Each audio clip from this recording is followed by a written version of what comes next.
your purchase has not been completed, your credit card information has been declined. So if you are saying this, then here are some steps you can follow to resolve this issue. First of all, go to the Steam app on a mobile device and view the card or payment information. Double check that all the details entered for your credit card are accurate. Card number, expiration date, CVV on the back of the card, billing address.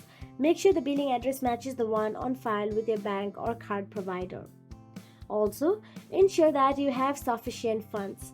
Verify that your credit card or bank account has enough available funds to cover the purchase. If your card has a spending limit, you may need to adjust it or add funds to complete the transaction. Then also check for card restrictions. Some banks or credit card companies may block or decline online transactions, especially if they are international or large amounts. Contact your bank or card issuer to see if there are any restrictions on your card or account. So that is it. If you found this video helpful, please like, share and subscribe our channel, and thank you so much for watching.